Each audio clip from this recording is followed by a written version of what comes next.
What is up, ninjas? My name is Samworld, and welcome to the complete guide to Master Serum, a heavily requested series. I've done this for Silent One Inspire, and this one is going to be similar to those guys in the sense that every episode we're going to be explaining something, and then we're going to make sounds with just that explanation. So for instance, in episode 1 we are targeting the oscillator section, and then we're going to be making sounds only with the oscillator section in Serum. Next time we will look at the filter, and then after we're done explaining it, we're going to create some sounds with the filter and the oscillator section, and as we move along we unlock new features that we can utilize. I do this because I feel like it's very important for you guys to understand why each section is important relatively, and how you bring it all together to create sounds, and what you actually need to create good sounds, and why a filter is important, why wavetables are important, why would we use distortion, and vice versa. So today, guys, we're going to be looking at the oscillator section inside of Serum, so let's get started. All right, guys, and welcome inside of the oscillator section inside of Serum. Now, first thing to note is that we have access to 3 oscillators in Serum: the sub, which is a limited version of the oscillator A, and oscillator B. Now, the first thing we need to talk about, guys, are wavetables, as that is what this synth is all about. Now, wavetables are super useful if you want to create sounds that change over time. Sounds that change over time might be dubstep bass lines, pads that evolve over time. You want to add a bit more interesting vibes to a lead. This is good reasons for utilizing a wavetable synthesizer. Now, a wavetable synth, guys, will give you access to different wave shapes, waveforms, and some of them will react a bit different. For instance, here, the most common one that I like to use is the basic shapes, as it gives you access to the analog waveforms of the sine, the saw, the triangle, the square, PWM square, and a more PWM square, stands for pulse width modulation. And then here we have a tri-saw. Now, other wavetables will change over time where the sound has been changed. You could say it's been distorted, or you're shifting between different wavetables in a gradual way through vector synthesis. Best way to explain what vector synthesis, guys, is like when you go from crossfade from a track to another track when you're DJing. Here we're crossfading from different wavetables in a gradual way where it sounds pleasing and it doesn't happen sudden. For instance, here we have the dirty saw wavetable, and as we move from left to right, we're picking different cycles in that wavetable that we would like to use. So let's say that I want to go for a dirtier saw, but I don't want it to sound so buzzy. Then I go all the way to the left and I pick my wavetable there. I like the way that sounds like. Let's say I like it more with that screech, and I would put my wavetable position here. And I would use that. So pretty much I'm picking the part where I like. Some wavetables are created, again, like I said, through vector synthesis, and other ones will be created through FMing a sound. For instance, here we have FM wavetables in the digital section. And you can see that one's getting kind of FM'd by a square wave. So you can pick the FM'd wave, sine wave to a square. Or you can pick a very subby one if you're going for that style of bass. This is how wavetables work, and as we unlock the LFO section and we talk about it, you're going to see how they play a huge role in the sounds that we can create with a wavetable synth. But for now, guys, we're just going to keep it very simple and utilize a saw. Now, at the bottom of the wavetable selector here, you're going to find the pitch section. This is where you're going to be able to use the octaves to go up an octave. What this is good for is when you're trying to layer certain sounds and you want to add a layer, let's say another saw here in oscillator B, up an octave to cover more frequency range.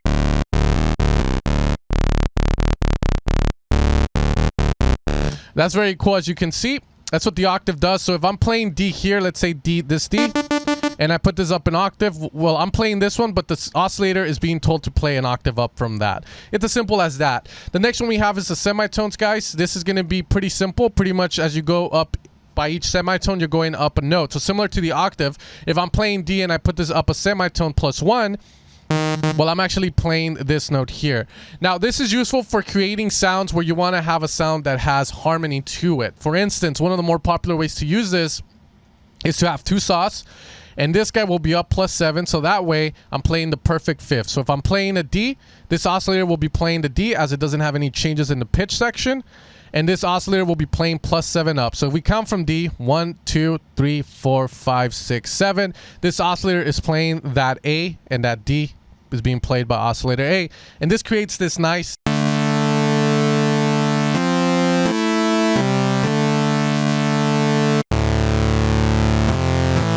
Now here I can use this octave to put it up. I can put this down to get more low end.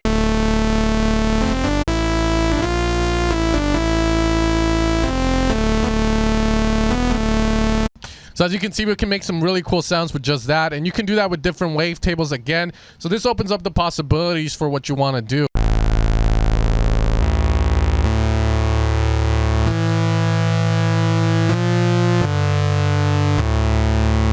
And that sounds super cool, as you guys can see. Now, to the right of that, we're going to have the fine. Now, as you guys saw, the octave goes up in octaves, D, high D, so forth. And then semitones goes between notes.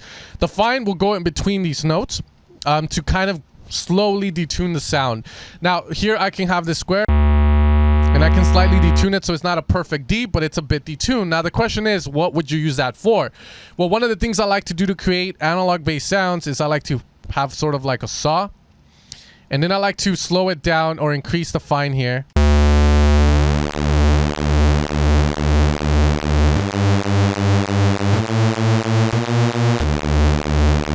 To create a sound that sounds very lush, very analog, like you're manually detuning it. That's what the fine is mainly used for. It's also used for other things that we will get into once we have the envelope and the LFO section activated. But this is something that a lot of people don't know that they can do, is that you can manually detune the sauce. And you can hear the change that happens. Pretty much as we play a note and a certain frequency, the saw will be going through its phase, you know, up, down, up, down, up, down, up, down. At a certain speed, the higher we play, the faster it goes. So here we have two saws that are almost the same speed. They're playing the same. But as we detune one higher, one of them is moving a lot faster, so you start to hear kind of having it kind of get off, and that gives us like this very detuned kind of vibe. So that's what we would use that for. Now, the next section here we have is the coarse pitch, and the coarse is going to go through all of these gradually. So as we go from nothing up, you're going to see the sound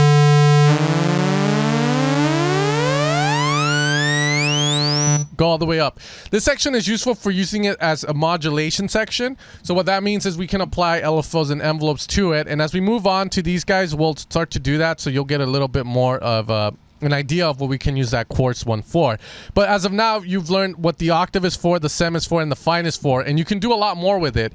And that's the thing here that I wanted to explain from that pitch section, why it's so important. Now, as we move down here, we're going to have access to the unison section. And the unison section is going to be pretty much how many saws you want this oscillator to reproduce. For instance, here we have one saw coming out, and as I move this up, you can see that you start to see more green little arrows start to pop out there. That's just telling you how many saws are playing from this one synth.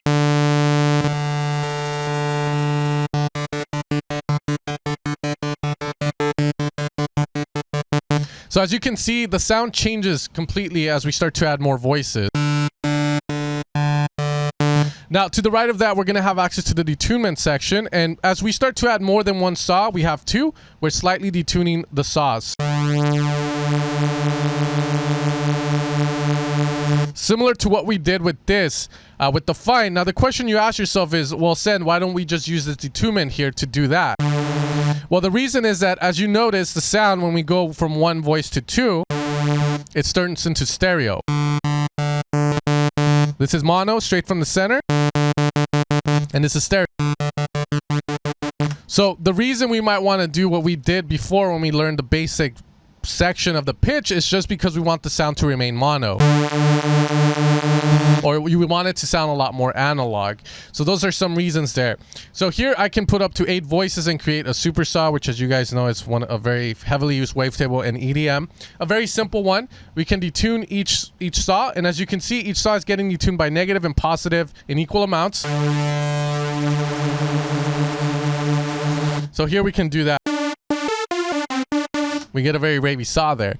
Now, to the right of that, we have the blend, which is going to be pretty much the volume for the spread out saws, the detuned saws. As you can see here, when we have an odd number, we have in the center, we have one saw that is staying the same pitch. And this is the volume for the detuned saws. Now, how is this useful for sound design? Well, sometimes you might want to create a super saw, but you don't want to have it fully be ravey. You still want to maintain some of the saws, so you can lower the blend and have a bit of a layer of those heavily detuned saws to give you that super saw vibe. But so forth around here, so you get a little bit of both, best of both worlds.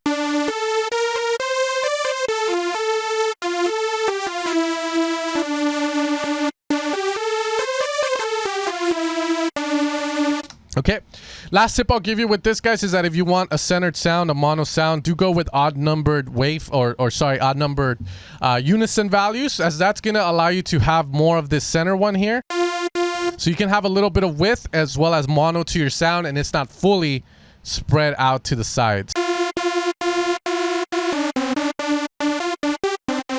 Also, experiment with different unisons. A lot of people tend to just go up to 16 and play it there.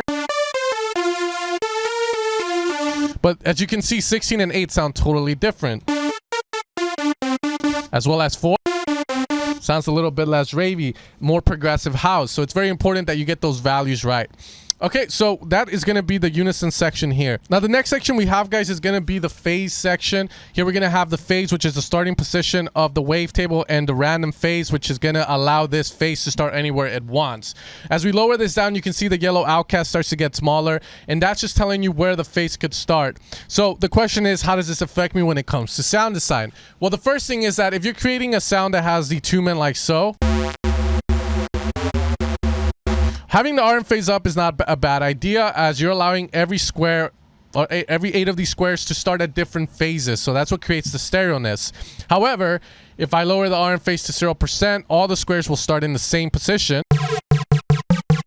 You can see we get a harder sound and a bit of that kind of phase sound. But when we have this up, each square is starting at a different position, so we get a bit more of that spread. And it's not as punchy. So let's assume we have this at 1. Well, let's say here you're like, well, Sen, you know, I put this down and it doesn't sound the same, or what would I use this for? Whenever you're making bass lines with one voice of unison, it's always wise to have this RM phase be at 0%. The reason for that is, as you can see, if I, let's say, do a rolling bass, you can see that the square maintains the volume, the same volume throughout the whole phase that I just did, the pa pa pa pa. Having the RM phase set to 0% can also be considered a retrig, similar to Silent 1, or I believe taking off the Ana feature in Spire. Now, as we move to the bottom, guys, here we're going to have access to that wavetable position, which just allows us to go through wavetables. As of now, we can't do much else with it rather than just moving it and choosing different locations of where I want to have the sound like. So here I might go with this, let's do a gradual deltoid. And let's say I'm going through that, and let's say I like it here. Okay, cool. Let's say I want to change the sound, I just move the wavetable to a different wavetable position. And it's as simple as that. We will get into more of this as we start to utilize LFOs and envelopes to changes over time to create distorted dubstep bass lines as well as G-house bass lines and vice versa. But for now, we're going to keep things simple. Now, the next thing we have here, guys, is going to be the warp section, which we're going to get into towards the end of this tutorial series, so we're not going to dabble with much of these. All of these are going to change the sound in some way. As you can see, a sync will create this sort of analog effect where we pitch it up. But we'll talk more about these as we go along. As of right now, I want to keep things very simple for you. Now, to the right of that, guys, we're going to have the panning.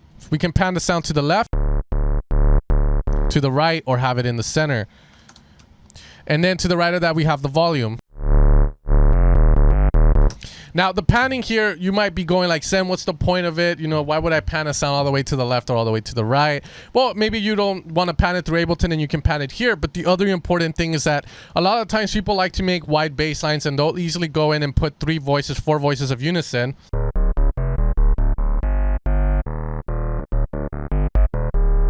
Which sounds fine, but what I like to do is, a lot of times a bass line will sound better with one voice. So let's assume that you want to create a wide bass line. Well, one of the things we can do is pan this hard left and then have another bass here, pan it hard right.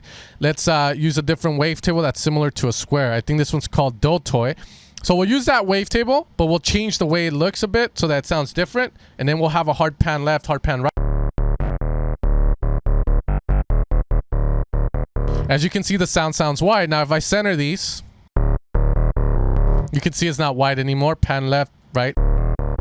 Now, the reason you don't want to use the wavetable position at the same value sometimes is because sometimes it will collapse into mono depending on the starting phase of this. For instance, here, if I put it here, you can see it doesn't really work. However, if I lower the RM phase down here and put it all the way to the left, it collapses into mono because we're hitting the sound the same on the left and right. They're the same phase, so it collapses into mono.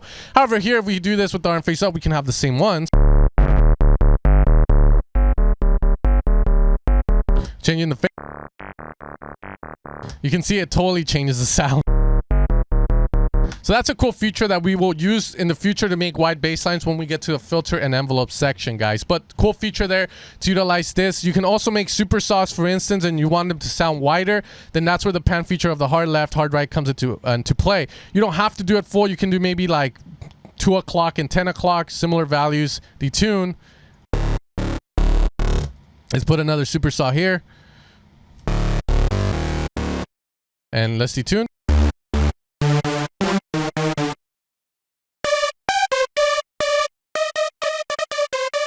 As you can see, if I put these back in the center, we lose a little bit of width, but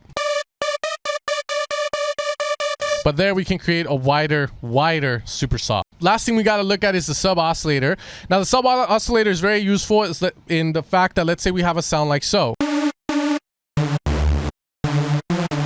And we like the tone here, but we still want a bit more low end. Well, I can use the sub oscillator down an octave.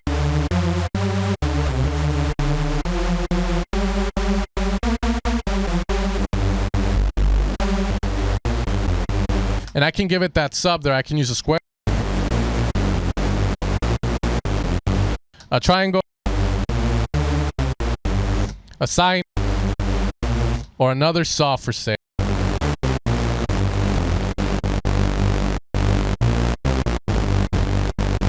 Now you can also use it here, but let's assume you want to put this at 0 here to have 3 layers to that. So this one's -2, the low end, and these guys are going to be your upper frequency layers.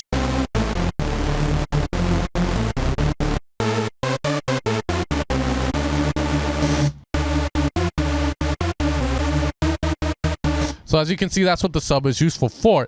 All right, guys. So with that being said, we've learned the oscillator section. So now let's make some sounds with it. So first sound we can make, obviously, is the super saw, which we already made.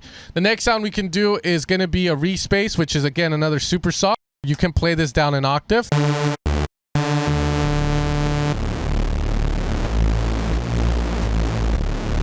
Okay, very fun to do. As you guys saw, we can do the +7 trick with the saws, which gives us access to... Here, let's say I want to make this stereo. I'm going to add a bit of unison increasement with a bit of detunement. More here.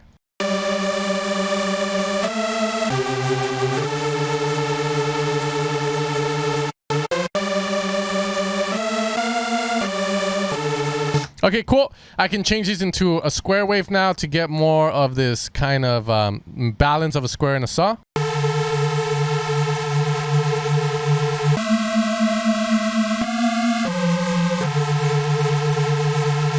Sounds pretty cool. Let's add a bit of low end with a sub.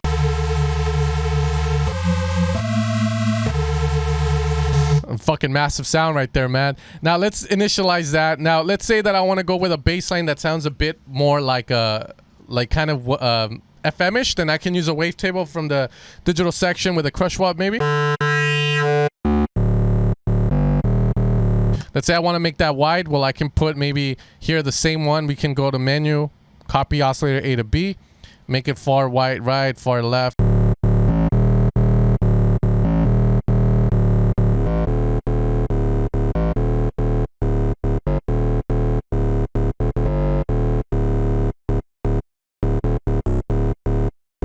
Let's make this detune. This one as well, maybe.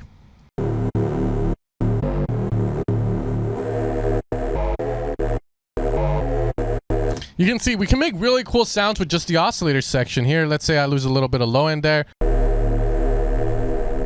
Or you want a bit of dirt from a square.